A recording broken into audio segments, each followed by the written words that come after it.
Hey guys, it's Brandon Adams, the host of DawgNation Daily, the daily podcast for Georgia Bulldogs fans, presented by Marco's Pizza. Good to have you with us here on this Monday.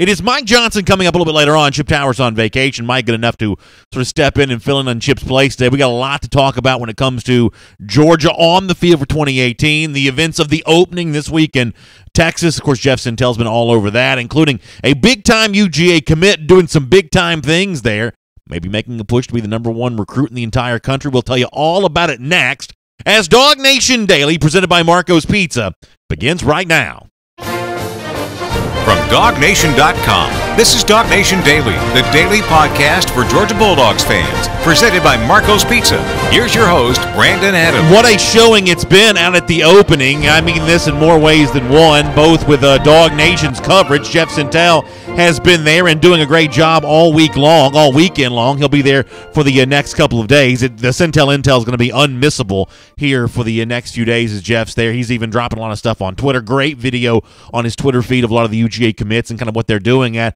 what is in really many ways the biggest recruiting event of them all. It's sort of the highlight of the recruiting calendar this summer, the opening. Long time in Oregon, now in Texas, and Georgia guys have been doing great there all week long. And I guess one of the things that we're probably centered in on, I think Jeff Sintel did a good job on this when he was on DawgNation Daily on Friday, talking about what was at stake potentially for five-star UGA committed defensive end Nolan Smith. The fact that Nolan Smith really has a chance to kind of go out there and make a name for himself in an incredibly rarefied air. Smith is already thought of as one of the top prospects in the entire country, and maybe with a performance at the opening, he could even move up beyond that, to the point where he was the unquestioned number one prospect in all the land here for 2019. In fact, Jeff also went on Bulldogs Game Day on Channel 2 over the course of the weekend and kind of explained there, just exactly what it was that Nolan Smith, a guy that is already incredibly popular with Georgia fans, exactly what it was that he had a chance to accomplish here with a performance at the opening as a stage setter for what we're going to talk about with Nolan Smith. Here is Jeff Sintel explaining what Smith has a chance to prove in Frisco, Texas. Interesting story about Nolan Smith, Georgia's longest tenured commitment. He chose Georgia way back in January of 2017. Rated number 2 with a bullet right now, but he's trending upward. Get this, the five-star outside linebacker, 6'3", about 234 with wide receiver speed, could wind up number 1 overall in the class of 2019. The future member of the Wolfpack is definitely in the hunt for number 1 this season. So if Jeff Sintel is right there that he went into the opening in the hunt for the nation's number 1 prospect, after all, Smith currently ranks at number 2 on the 2019 24/7 Sports Composite Player Ranking. Well, Smith certainly made a case for himself to maybe be number 1 overall. Let me read you a few of the numbers that Smith records over the weekend. Of course, Jeff Sintel was there. And if you go to Jeff Sintel's Twitter feed, it's at Jeff Sintel on Twitter, you can see video of a lot of these performances from Nolan Smith here. But to give you some of the context for the numbers, Smith goes out as a defensive end / pass rushing outside linebacker and runs a 4.55 40. Incredible speed. I love Jeff Sintel's description of this at wide receiver speed almost for Nolan Smith. 4.55 for him in the 40. He has a vertical leap of 42.2 inches. His shuttle runs 4.08, all adding up to a Nike score rating of 141.75. Now, I'm not an expert on how the 141.75 is necessarily tabulated, but the other numbers I do know something about, and Nolan Smith wins the overall ratings championship there at the opening here this weekend, and I think makes a strong case that maybe Smith ought to be the nation's number 1 prospect, and that's another feather in the cap of the 2019 class for Georgia. After all, Nolan Smith is not just a part of that. He is arguably the leader of that 2019 class, and he goes out and leads the entire field of elite recruits at the opening over the course of the weekend. And really for me, this is important for a couple of points. Nolan Smith kind of going out there, this matters for more than just the recruit nicks who are into the minutia of all the recruiting process and all the stats and all the figures. This is more than just a trivial issue when it comes to Nolan Smith. There are really 2, I think, significant reasons why what Nolan Smith does here this weekend in Frisco at the opening truly matters. First of all, he is another potentially in a line of something that I believe that Georgia really needs. I believe for Georgia, who was very close to winning a national championship in 2017, here in 2018 and then 2019 and then 2020, you start looking at some of those final frontiers for Georgia.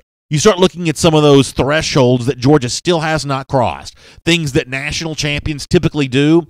Georgia's looking to sort of check the remaining boxes there to get a national championship of its own. And one of the things that I think that Georgia needs more of, and I have harped on this a lot over the last couple of years here on DawgNation Daily, but one of the things that I think that Georgia needs more of is an elite pass rush. And obviously, this is a very simple point. The only way you get an elite pass rush is to amass a collection of elite pass rushers. Let me give you a few stats here that kind of give you an indication of kind of where Georgia has been. It has gotten better under Kirby Smart, but there is still a ways to go. If you want to go back to Mark Richt's last year at Georgia in 2015, Georgia just had 21 sacks that year. That's a pretty meager total. Go to Kirby's first year in 2016, Georgia much better. 29 sacks in 2016. Even better in 2017, Georgia worked its way up to 34. So the progression here is the direction you want it to go, from 21 to 29 to 34. But even last year, though, in 2017, a year in which Georgia won the SEC, the 34 sacks the Bulldogs put together, good enough for just sixth best in the SEC. By context here, Alabama's had multiple 50-sack seasons in the last couple of years. You want to go back to Florida's last SEC East champion in 2016. They had, 40 sacks there that year. So that 40 number is attainable for plenty in the SEC, but it hasn't been as attainable for Georgia as of yet, which is why when Nolan Smith gets on campus, he's going to be asked to help change that. And frankly, some of the incoming freshmen for 2018, much the same way. Adam Anderson, Brenton Cox, some of those guys are also going to be asked to change the same thing. But while that's the tangible benefit of what a guy like Nolan Smith potentially brings to the table, there's also the intangible benefit here.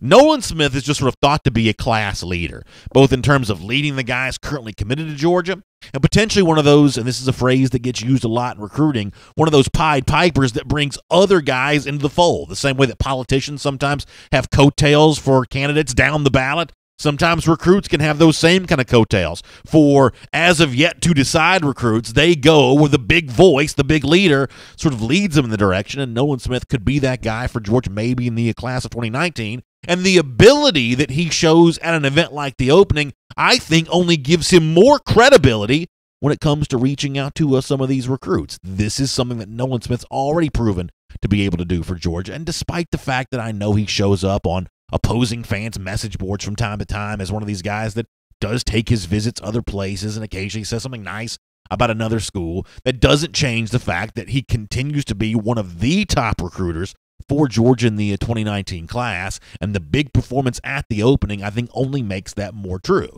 And if you don't believe what I'm saying here, if you doubt Nolan's ability to be a big-time leader for this 2019 class for Georgia, let's go back in time here. A few weeks ago, in an interview with Jeff Sintel from DawgNation, Nolan Smith kind of put it out there just how much he wants one recruit in particular. It's the 5-star cornerback Andrew Booth. Now, put aside for a moment that we all want Andrew Booth, think about Nolan Smith here, and think about the passionate plea that he uses to sort of get the attention of Andrew Booth. These kinds of words, I think, are only going to have even more relevance given the fact that Nolan Smith goes out there and flexes in a big way in the opening. Here is Smith making his case to Andrew Booth. Take a listen to this. I need DBs. I need a back end. Andrew Booth, I need you.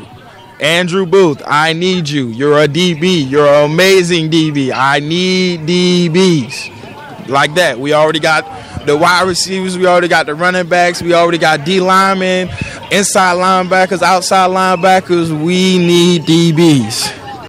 So listen, here's the bottom line for me on this discussion, and the reason why I play the audio of Nolan Smith right there. I think most of us would agree that the Kirby Smart era really kind of began with the 2017 recruiting class. With all due respect to the 2016 season, there's not as much about that that'll ultimately be remembered as the foundation that led to Georgia making the playoff in 2017. It was really that 2017 recruiting class where you thought, wow, Kirby Smart has a chance to really grow some roots here at Georgia and really build something that could last for a long time. It was the nation's number 3 class. And guys like Richard LeCount, one of the real leaders of that class, made it all possible because of how vocal he was and how steadfast he was in his commitment to Georgia. And I think a lot of Georgia fans at that time said, man, in the years to come, Georgia needs more guys like Richard LeCount. Now, LeCount may go on to great success on the field for Georgia this year, but he really laid the framework for what a good UGA commit does on the recruiting trail leading up to National Signing Day. And there's plenty of evidence here that Nolan Smith could be that guy for the Dogs here in 2019. He's certainly got the credentials on field as a player. His athleticism's off the chart. His passion for getting other people to come to UGA seems to be pretty high, too. And much like LeCount, Nolan Smith, to me, looks like a guy that's going to be very popular with a lot of Georgia fans way before he ever steps foot on a UGA campus. My name is Brandon Adams, and this is DawgNation Daily, the daily podcast for Georgia Bulldogs fans. We're presented by Marco's Pizza, and I'm so glad to have you with us, whether you watch us on video, DawgNation Facebook page, YouTube page, Twitter feed. We're live every morning at 10 a.m. We're on the radio at noon on Athens Sports Radio 960 The Ref, and we are available in podcast form wherever you find podcasts, Apple Podcasts, Google Podcasts, the Apple devices, the Android devices, everything in between, SoundCloud, the world-famous DawgNation.com. We are just really glad that you have found us today, and really thankful to have you with us as a part of the program. And, of course, very thankful to have Marco's Pizza bringing it all to you, making it possible each and every day. Every store, every day, the Italian way is what they promise you there at Marco's Pizza. They invite you to say hello primo, and boy, there's no better way to do that. My family took advantage of this weekend. 2 medium, 2 topping pizzas, $6.99 each. You can get those from Marco's Pizza. Go to marcos.com. You can find the Marco's closest to you. And I do love Marco's Pizza this time of year because I think a lot of y'all are the same way that I am. You know, it's maybe pool in the afternoon, or, you know, you're running quickly from, you know, one place to the other, and the last thing you want to think about is, you know, how are we going to, you know, sit down and, you know, all have dinner together. You know, on a nice summer weekend, Marco's Pizza really does it right. And, you know, the great price obviously helps. 2 medium, 2 topping pizzas for $6.99 when you are feeding a family of 4. That's always good news. But still, you know, mom and daddy want the food to taste good. We want authentic Italian pizza, and that's what Marco's Pizza provides us, and we're really thankful to have them both in our household on the weekend and here on DawgNation Daily each and every day. I mentioned this to the video audience before our program began. Chip Towers normally with us on Monday. Chip taking advantage of a well-deserved vacation this week. Mike Johnson going to be with us today. There's a specific reason why Mike's going to be on the show today, which I'll explain to you coming up in a moment. But my partner from SEC Country Live, really good insight on the Dogs coming up from him in just a minute. All right. Before that, though, let me talk to you a little bit about something that Jeff Sintel reported over the weekend, and I find this to be pretty interesting. Now, one of the things here on our program that I try to really do is make sure I'm as candid as I possibly can be. And after a while, y'all just sort of get to know me, and you know that that I don't have a whole lot of ability to sort of hide my actual thoughts and feelings. You know, I feel like I'm sort of the guy that wears his emotions on his sleeves just a bit here. So I think that you would join me if you're a regular listener to or viewer to the program in knowing that I really like those high 4- and 5-star recruits. Top 10 players nationally really get my attention, especially when you think about the positions that Georgia needs to fill here for the class of 2019. But every now and then, maybe a player a little farther down the rankings kind of gets your attention, and maybe that's what's going on here with Tyrion Davis, a running back from Louisiana, a current LSU commit. Now, according to the 24/7 Sports player rating composite, he's just the number 14 back in the entire country here. And, you know, when you think about, what was it, number 1 back in the country for 2018 in Zamir White, top 5 back nationally in James Cook, you can get kind of spoiled to those kind of ratings, and number 14 back may not necessarily get you all that excited sometimes. But I believe that there is a real big reason to be excited about Tyrion Davis here, and I think it comes from something that Davis himself told DawgNation. Talking to Jeff Sintel over the weekend, Tyrion Davis says about his relationship with Georgia, it's one coach in particular that seems to be leading the way on that. That's Georgia running backs coach Dell McGee. Here's what Davis says to DawgNation. I talk to Coach McGee every day. I was just on FaceTime with him before I came out here to the opening. He's a great guy, and I really connect with him. I really like talking to him. Georgia also has a great offensive line, too. That's another good thing about Georgia. So wait a second now. That's, by the way, that's Tyrion Davis from over the weekend at DawgNation talking about his relationship with Dell McGee. Now, hold on here for a second. Dell McGee, who can get any running back he wants, seemingly anyway, he's certainly proven that over the last couple of years with Zamir White and James Cook, instrumental in the recruitment of Justin Fields. This is a guy that seems to have that Midas touch in the recruiting trail. He's spending this much time with a kid from Louisiana who's already committed to LSU. That's a hard recruitment to win. That is a recruiting battle where the deck's already stacked against you. Sounds like Dell McGee wouldn't be going after this guy unless he thought he was pretty good. And if Dell McGee thinks he's really good, then who am I to question that? number 14 back in the country notwithstanding. After all, Dell McGee's got a lot of credibility with Georgia fans, as Jeff Sintel explained about this time a year ago. I tell you what, Dell McGee is currently the most important person in Georgia's recruiting arsenal right now. When you think about Master Teague, Zamir White, you got to replace Chubb and Sony in the 2018 class with those guys. And then he's also kind of the lead dog, so to speak, on Justin Fields. If that gentleman can end up bringing all three of those pieces to Georgia in the class of 2018, that would be astronomical in terms of any one assistant's influence on a recruiting class. Now, it's really interesting here. Georgia did win the Justin Fields commitment at the time that Jeff spoke that. We didn't know that was going to happen. Georgia did win the Zamir White commitment. Master Teague, you remember that name, the 3-star running back from the class of 2018? Well, Teague ends up at Ohio State, but what does Georgia do in response to that? Brings in James Cook, one of the 5 best running backs in the entire country.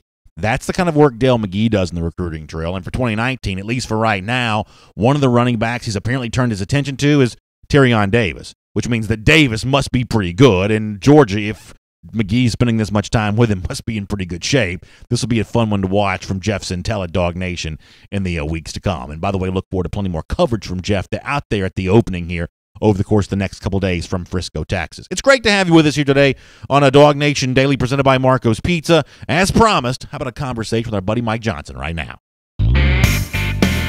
And, of course, I wanted to have Mike Johnson on the program today because I know a lot of you have asked questions about this, and I brought this up on Twitter over the weekend.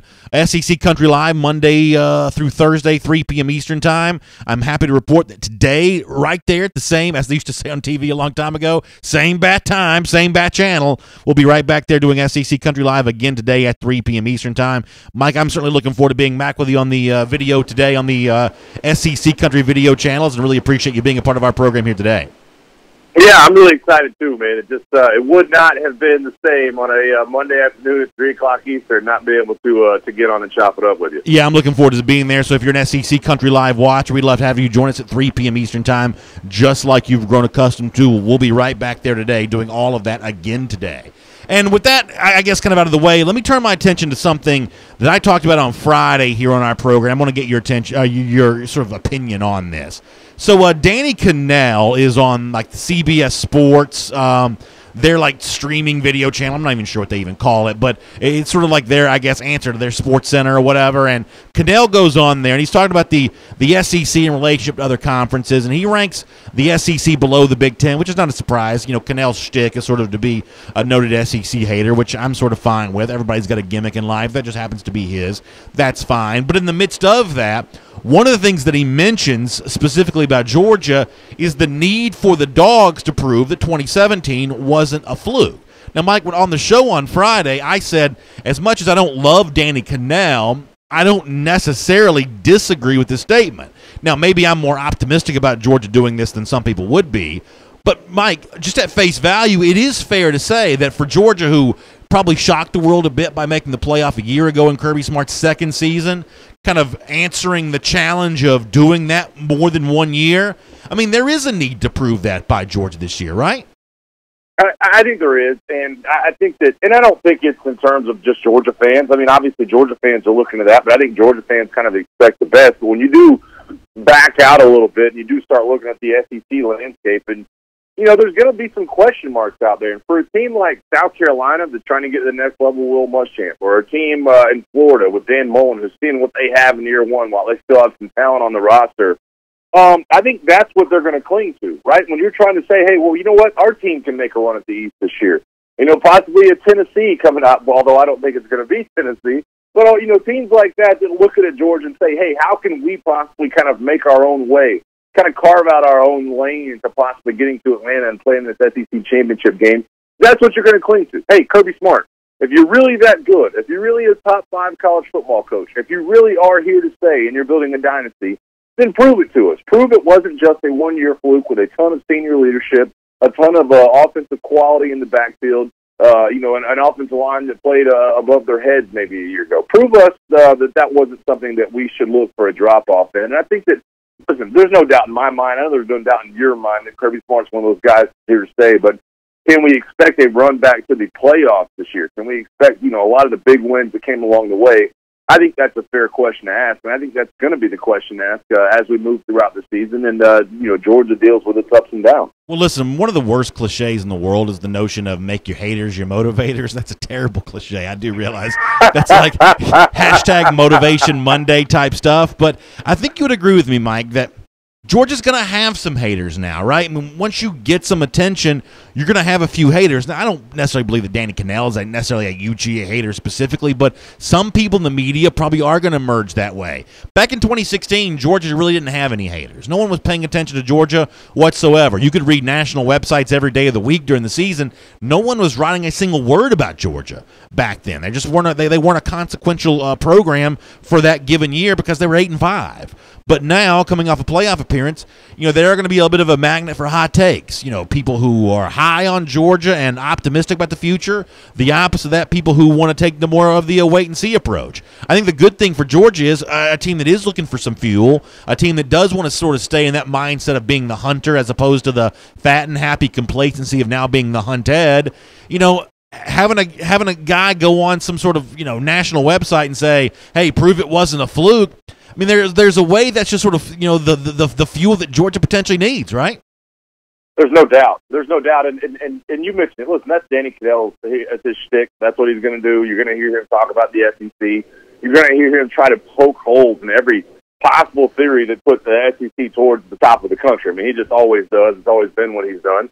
And I understand it. Listen, it's boring to say, hey, listen, it's going to be Georgia and Alabama there in December, and then hopefully one of these teams makes it to the playoff, and then another SEC team, possibly getting the national title game. It's boring from Danny Cannell's perspective. He wants somebody else to mix it up in there. But I think if you are a Georgia fan, try to enjoy it. I mean, as much as fans, say they hate when people, try to poke holes in their team, I love the conversation, more than anything. Try to enjoy it. And if you're a player and you're a coach and you're in that locker room, use it as the fuel. I mean, I can't tell you how many times back from my, my college football career, we'd have posters. We'd have, 5x8 posters hanging up in the locker room, hanging in everybody's locker.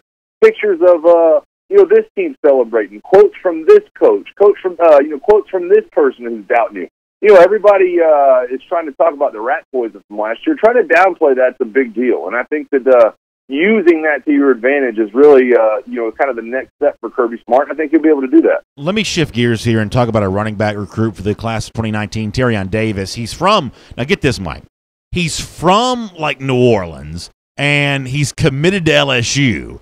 And he told Jeff Sintel of DawgNation over the course of the weekend that Georgia running backs coach Dell McGee is essentially in constant contact with him, FaceTiming him right before he went to the opening, the big event taking place in Frisco, Texas here this weekend. And there's a part of me that wants to say, hold on, Coach McGee, aren't there easier recruiting battles for you to be fighting than a kid from Louisiana currently committed to LSU that feels like the deck sort of already stacked against you? But this must be one of those deals where he must be pretty good if a Georgia running back coach wants to swim against the stream as much as this. And I guess the other point here, Mike, is, and we talked about this off the air a little bit last week, that sometimes these top flight recruiters, Dell McGee has proven to be that way for Georgia, sometimes they should be given the freedom, I think, to sort of have their own talent evaluation.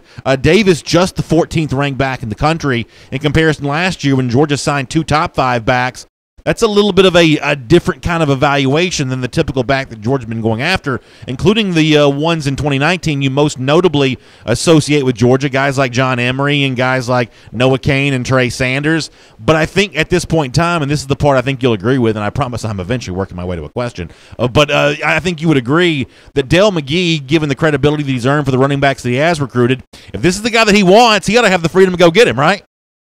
There's no doubt. And you and I, we kind of talked about this last week. Bama got a running back commit, Keelan Robinson, from up in the D.C. area. He's the number 2 ranked running back in Washington, D.C. And it's interesting for Bama to offer a guy, a committable scholarship, mind you, in the middle of June and say, hey, come on board. But this is a guy you've had on campus, right? I mean, that's what it's all about, trusting your own eyes, trusting your own, coaches to go out there and look for what they see in these guys. And it does blow your mind at times because, when you do have trouble on campus, when you do have like some of the issues that cropped up down in Florida last year with Antonio Callaway and some of those things, You know, you always have the haters that say, oh, you know what, they're willing to do anything to win. Well, you know what? This is where it starts. Going out and get guys that are quality personalities and quality individuals and really fit what you're trying to do at Georgia, not so much what they're trying to do at Oklahoma or what you're trying to do at LSU. It fits what you're trying to do at Georgia. You know, Bama went down to New Orleans last year and got Eddie Smith, a 3-star cornerback, and really I always heard they were recruiting him harder than some of the 5-star guys out there, Isaac Taylor Stewart and some of those other guys. So it's all about who fits into your program. It's all about who gets along with your coaching staff. And if you've seen a guy that you've fallen in love with your own two eyes and you're the running backs coach at Georgia, then go get that guy. Because by all means, I mean, that's the guy you're going to be coaching. You're going to be, in charge of that guy's career for the next few years. So trust your assistant coaches. Those coaches trust their own two eyes. And I promise you that if they're going after him and Kirby Smart wants this guy to be a part of the signing class and they're in constant contact, then the guy's probably a pretty good running back. You know, Mark Ingram was not one of those guys that a lot of people knew about coming all the way from Flint, Michigan. It's like, hey, why are we going up to Michigan to recruit a 3 or 4-star running back from up there?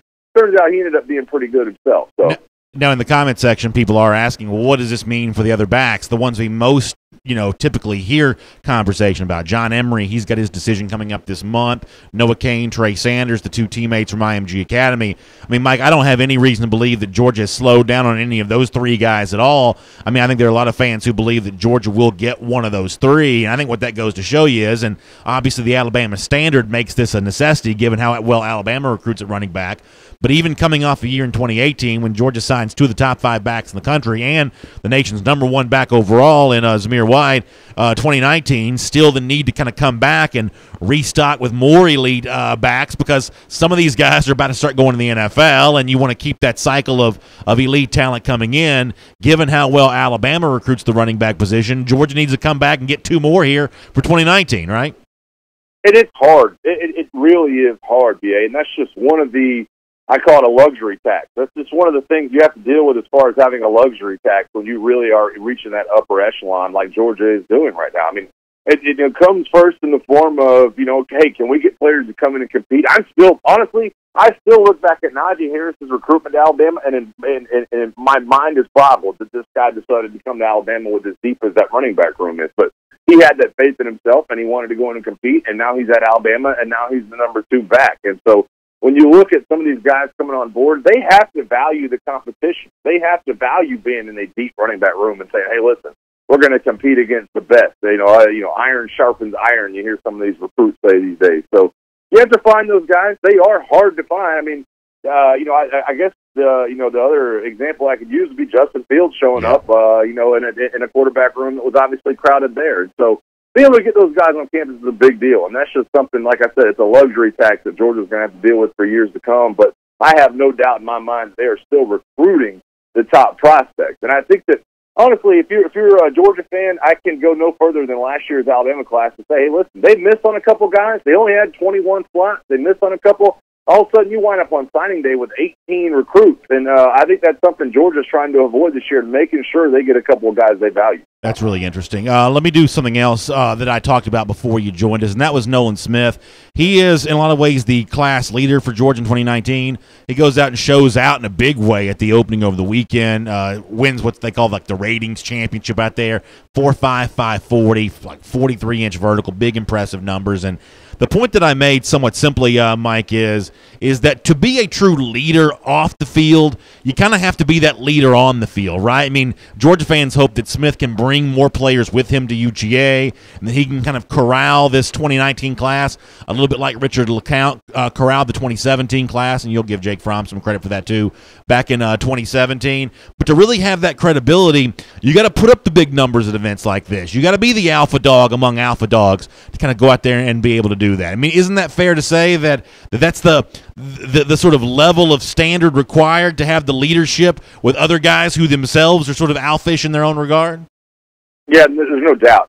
And that's what happens at events like that, right? You're watching the leaderboard. There's somebody on the microphone saying, ooh, look at this. Ooh, look at that. And some of those guys do pop off the board, and you start reading their numbers, and you start looking at what they bring to the table, and you say, you know what? I want to go play with that guy. That guy's pretty incredible. I want to know where he's going to school at. I want to see what they've got going on with him. What's the plan for this guy in the long term? And it's easy to kind of fall in line with that. And I think a lot of recruits, more now than ever, BA, in my opinion, more now than ever, you do see that, kind of power team that starts really getting the ball rolling downhill. I think that happens nowadays, where you look at a guy, you look at him show out, you start reading his numbers. These camp circuits that really were not a thing when I was coming out of high school. Start hitting these camp circuits, and all of a sudden these numbers shoot up the board, and then all of a sudden you see your name next to another guy on a website, and you say, boy, where's that guy going to school? And they do, kind of become the alpha dogs, and they kind of become the guys that everybody's circling around. So it is interesting to see just how many people they can kind of lead to the water, if you will say. David Wunderlich's a writer for GatorCountry.com. That's a blog site that covers the Florida Gators. And, Mike, he had some really interesting numbers. We'll probably talk about this in SEC Country Live later on this afternoon. In comparing Georgia to the rest of the SEC East, the main contenders here, Tennessee and Florida and South Carolina, the seeming talent disparity is huge here. Wunderlich reports that Georgia currently has 13 former five-star recruits. The rest of the SEC, or I should say Tennessee and Florida here, a combined total of just 3. When you look at four-star recruits, Georgia's got a total of 48. That's not including the 13 five-stars, but a total of 48 former four-star. Florida and Tennessee each have 34 former four-star players. I mean, that is a huge, huge talent disparity between these programs right now, and it obviously leads me to say that, I mean, there's really no excuse for Georgia doing anything other than going out and dominating the SEC East this year, maybe for years to come, when you look at that, measurable difference in talent. I mean, that's fair to say, right? I don't think there's any doubt about it. And that becomes one of the scary things is and Georgia fans are going to start getting a taste of this. It goes from celebration to almost relief. You start looking at how much better your team could possibly be than some of the guys that are lining up again, and you start saying, boy, it's almost a relief to win these games. And, that's just the nature of the beast. And when you look at the way Kirby Smart's compiled the talent, that the question, obviously, that we just talked about earlier about Danny Cannell is asking the next question, hey, what can you do with it? Can you stay consistent? Can you make sure the leadership's there? Can you play within yourself? Can the game management kind of come along? That's the next round of questions. But as far as talent, and I talk about it all the time when doing SC Country Live, you have to hit the check boxes. If you're going to get to a national title, it has to have the talent. You have to have, the coach that can get you there. You have to have the development. You have to have the strength and conditioning. You have to have the leadership. That's checked off. I mean, the talent is there for Georgia. It's putting it all together on the field, seeing what your strengths are, find something that you can hang your hat on as a team. And those wins will start coming, obviously, week in and week out for Georgia here in the fall. All right, Mike, we'll look forward to talking to you later on today, 3 p.m. Eastern Time, SEC Country Live. I look forward to seeing you then. Can't wait, BA. All right.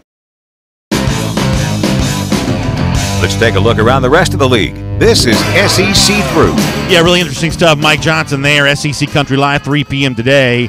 For those of you that were asking about that, same normal time, just like always. We'll see you today for SEC Country Live there. One more thing to kind of follow up on what Mike was just saying, and then I want to get to our SEC Through here.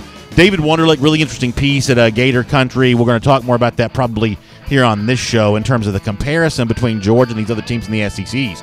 It is worth pointing out, though, that he went position by position, quarterbacks, running backs, offensive linemen, defensive linemen, linebackers, all the way through. Georgia has a huge, measurable talent advantage based on recruiting rankings for the guys currently on the Georgia roster at every position, except for one. There's only one position group in all the SECs in which Georgia has been out-recruited. Currently, Florida's crop of wide receivers has a higher sort of composite talent rating coming out of high school than Georgia's. That's including given the fact that I guess you've got Terry Godwin and McCole Hardman over there at the wide receiver core for Georgia, both two former five-star guys. But according to what David Wunderlich wrote at Gator Country, the Florida wide receivers from a composite standpoint have a higher collective rating. We may investigate that and dive a little deeper on that later on this week, kind of see what all that means. But a really provocative piece from David Wunderlich over there at Gator Country.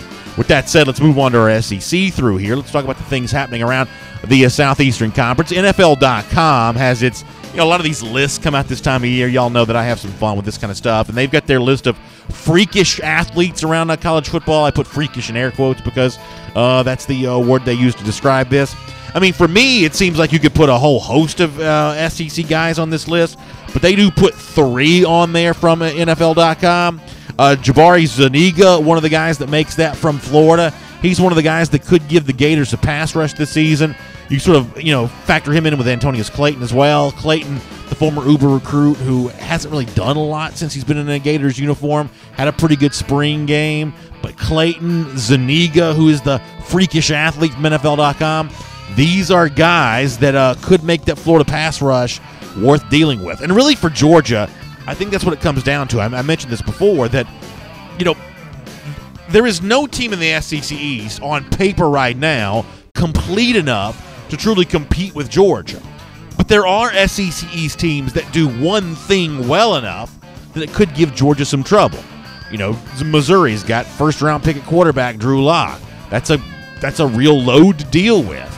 South Carolina's got a pretty impressive crop of wide receivers. Deebo Samuel's probably a first-round pick. Brian Edwards is a former top-flight recruit. When you play South Carolina, you think about those wide receivers. Tennessee, we don't really know yet what it's going to be. For Tennessee, it may not be anything.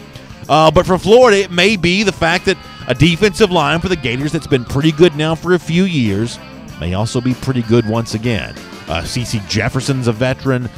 Zuniga is the freakish athlete, according to NFL.com.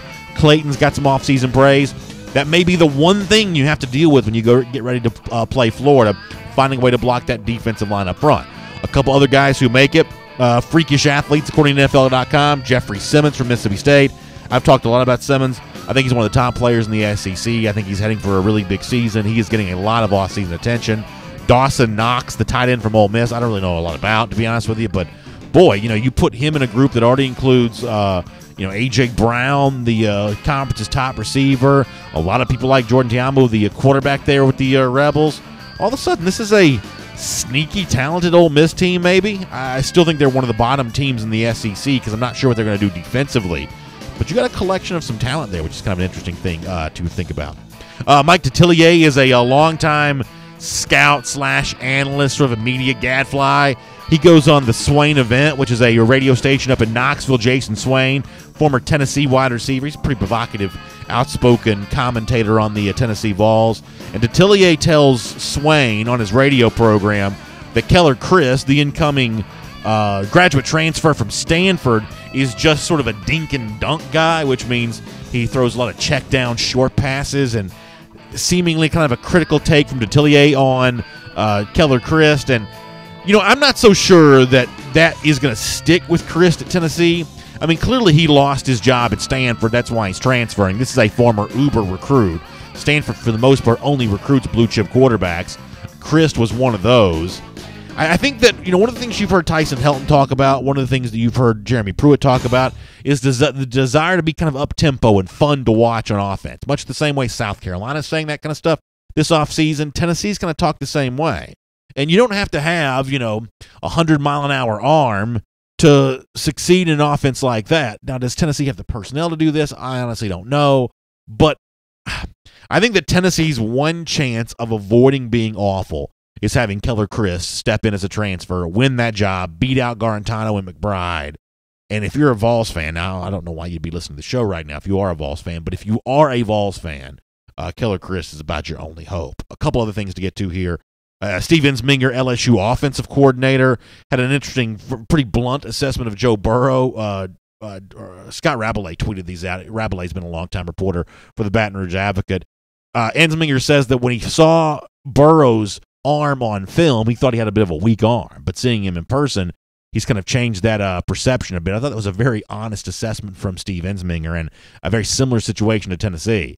LSU being any good on offense, I think requires a big impact from the transfer from Ohio State, Joe Burrow, and we'll see how that happens this summer.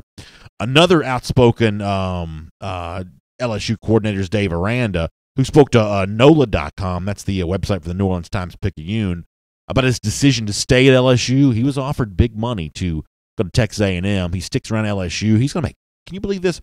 Defensive coordinator now, making $2.5 million. That's a huge salary for Aranda. He's probably worth it. I mean, we hear from a lot of LSU fans every single day, and I can tell you right now, Aranda is way more popular than Ed Orgeron is. And something else for Georgia fans to be thinking about is, when you talk about the very difficult assignments that Georgia faces this season, going to Baton Rouge, and dealing in particular with the LSU defense. Aranda, a smart defensive coordinator, dialing something up to maybe confuse Jake Fromm, maybe be problematic for the Georgia offense. That's going to be one of the great chess matches of the season. I think that Jim Chaney may be equal to that challenge.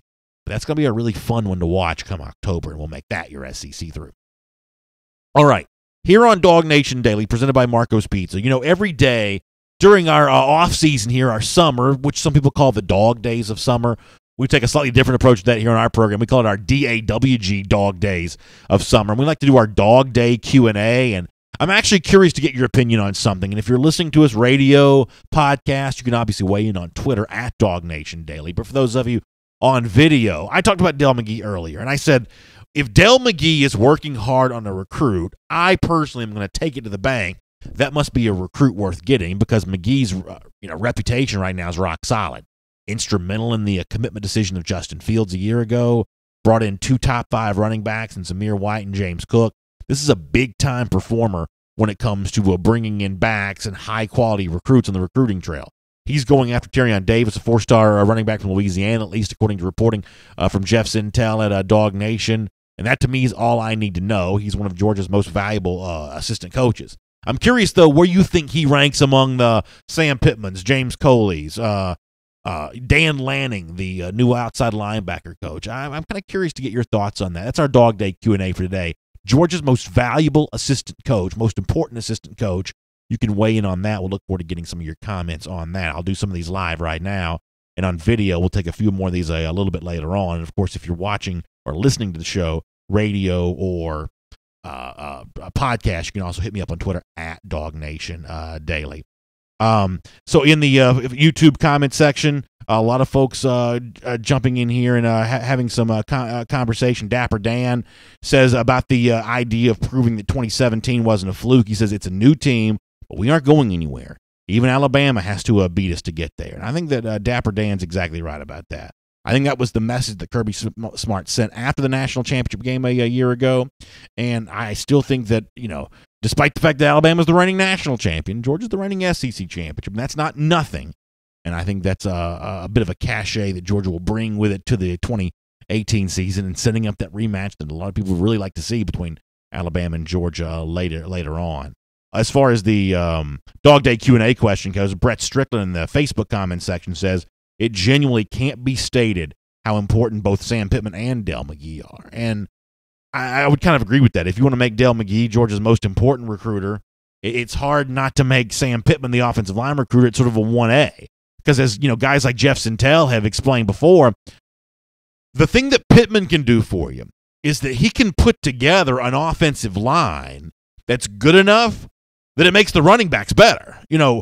One of the things that James Cook and Zamir White and DeAndre Swift, those guys have going for them right now is the fact they're going to be running behind Sam Pittman's elite offensive line here in 2018, which only makes their stock higher. If they were a high 4-star, maybe they're a 5-star now. If they were a 5-star before, maybe they're, I don't even know what's beyond 5-star. But that's what a good offensive line can do for you. One thing's for sure, though, this is a pretty fun conversation for UGA fans to be able to have. All right, so if you're watching on video, we'll keep the comments going here in just a moment. If you're listening to us, hit me up on Twitter at DawgNation Daily. You can share your thoughts on the UGA assistants in the pecking order there. Sort of like choosing between your kids. You love them all. At least for Georgia fans, there's plenty of reason to love them all for right now. But for the moment, as we wrap up the show, let's remind you, as we do every day at this time, I'm a big believer.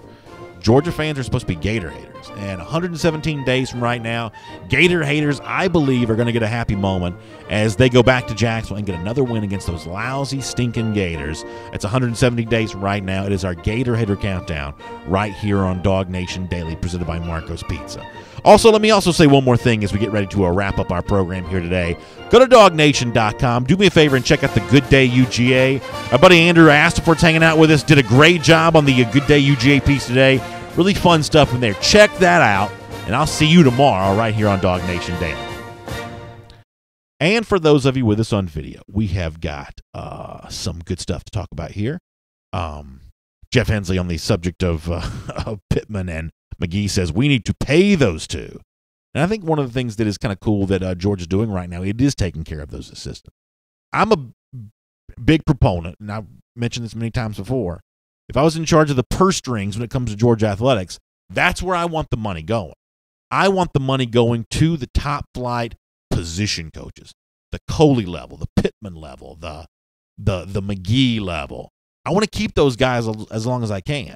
Upward mobility is a tide you can only swim against for so long. Eventually, guys want promotions. They want to go play and coach at other places. That's just going to happen. They want to move on to the next phase of their career.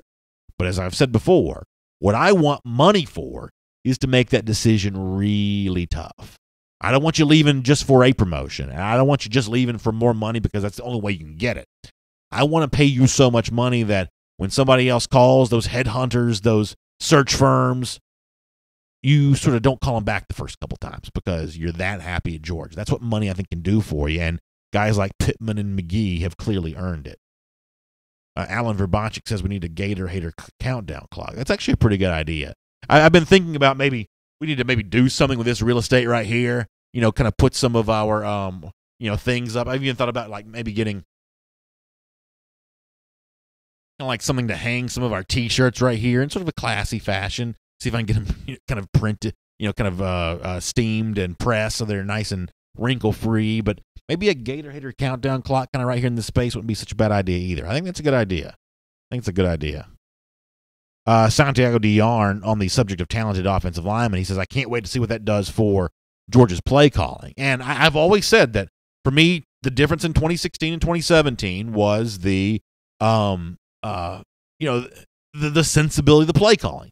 There was a lot about 2016 sometimes that just didn't make sense. I mean, the play that's going to live in infamy is the end of that Vanderbilt game when Nick Chubb's used as a decoy so that the somewhat diminutive Isaiah McKenzie could play the role of tailback. That never seems to make any sense, but maybe it's a little easier to understand or at least a little easier to explain when you say, oh, well, Georgia and Jim Chaney just didn't trust the offensive line in 2016. They just didn't trust that group, and maybe that was with good reason in 2016. But in 2017, when you had an offensive line that you believed in, all of a sudden the play calling looked better. I have to think those two ideas were connected. And in 2018, if this group is mauling people even more, like many of us believe we will, then I believe that Jim Chaney's play calling is going to be even more fun to watch. That's what I at least hope is true. Randy Hall says our second-team offensive line could start for most teams. I don't think that's an exaggeration.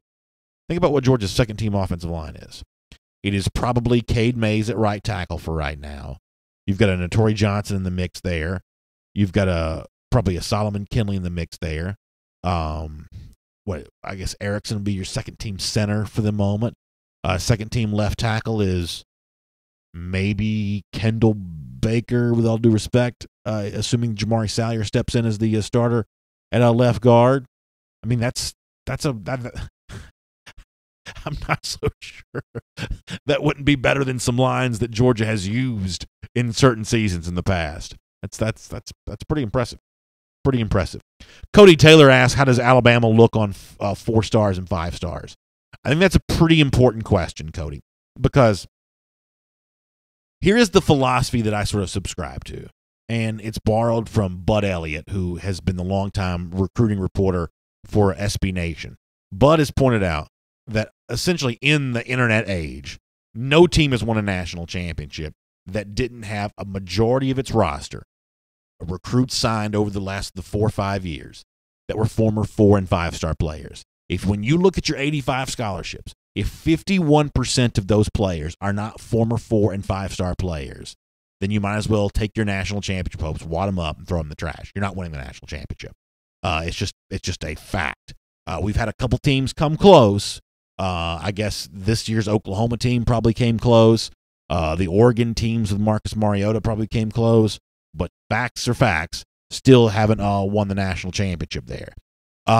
So Georgia's obviously way above 51% right now. They are at like 67%. I don't know the exact number, but when somebody, and I guess I could crunch these numbers, but someone will eventually crunch the numbers. And when they do, it's going to be like 2 out of every 3. In fact, if David Wunderlich is correct here, he's got Georgia at 34 4s and 13 5s. What is that? 47. So he's got Georgia at 47 out of 85. So I mean that's a little less than 2 out of 3. But you're sort of getting to the point where you see Georgia at that 2 out of 3 number. But Alabama, though, is like 75%. Typically, in a typical year, their 85 scholarships are made up of like 3 out of every 4 guys are former 4 or 5-star players. That is a huge total. And so while Georgia, has more 4 and 5-star players than almost anybody else in the country, Georgia doesn't play almost everybody else in the country. They really only play a small handful of teams, and if they want to win a national championship, there are only 3 teams they got to worry about. I mean, Alabama, Clemson, Ohio State. If you can have more talent in those 3 teams, or as much talent as those 3 teams, you've already eliminated like 90% of your competition. So I think the commenter, and I apologize, I don't see his name here anymore. But asking how Georgia compares to Alabama is the important thing here, because it's the reason why, on the heels of signing 2 top 5 running backs a year ago, Georgia's coming back in 2019 trying to do 2 elite running backs again. Maybe somebody from the trio of Sanders and Emery or Kane, and maybe it's Davis, the other guy from Louisiana. But you're going to come back with 2 elites again, because that's what Alabama's doing every year. Alabama recruits at such a way, even in 2018 when they sort of fell off that pace a bit, they still recruit at such a way that you can't take your foot off the gas here. I mean, that is Georgia's competition for the most part, and competition makes you better. I think it was Cody Taylor who said that, by the way. He has another comment. He says, we got to be the place to be like Bama has for such a long time. Yeah. I mean, that is what you're competing against. I mentioned Oklahoma. Hashim Spikes on Facebook says Oklahoma was a fluke. They relied too much on smoke and mirrors. I, for the most part, kind of agree with that. Now, I will also tell you that I sat there in Pasadena and watched an Oklahoma team that was very tough to beat, but they weren't solid the way that Georgia was. They're really not solid the way that Clemson and Alabama are. They weren't loaded at every position. They had a really good quarterback, an offense that's really tough to stop, and other than that, they could be had. And when you play a team like that, you just sort of have to lean on them for a while, and you have to sort of bow up and stop the run, and you have to sort of flex and establish your running game. And over the course of time, you hope you can sort of choke the life out of them. And that's kind of what happened in that Rose Bowl. And I'm not telling you if Georgia and Oklahoma played 10 times, Georgia would win them all. But for teams, and I love, it's an interesting phrasing to say smoke and mirrors. For teams that do kind of, rely on something other than being really solid at every position, including both lines of scrimmage, eventually, that's going to show up in a vulnerability during a game. And it was a tough thing for Oklahoma to match for all 4 quarters. Al Clement says, what's going on with Facebook? This is on YouTube. Is anyone else having problem making comments? So all I can tell you is, and I know some people say it's my computer, but it has gotten really hard for me to read Facebook comments. Now, I'm reading them, but I feel like I'm missing a lot of them because it's seemingly putting the comments into the middle of the feed here as opposed to the very beginning or the very end. So it is very hard for me to see the Facebook comments. And if I'm missing yours, I promise I'm not ignoring it. But, I used to have a pretty good way of kind of cataloging all the comments that were coming in, making sure I was seeing almost everything, and I'm not seeing them that same way anymore. Larry Young says, where do you think UGA recruiting is going to rank this year, BA? I would say that I would think the number 1 class is still a possibility, and I would think that, anything below like top 3 would probably be a disappointment. I still feel like Georgia's in the mix for the elite recruiting rankings. Larry, that's a good question. Brian Kephart says, just 61 days to Georgia football. Is that right? Wow, that's good news.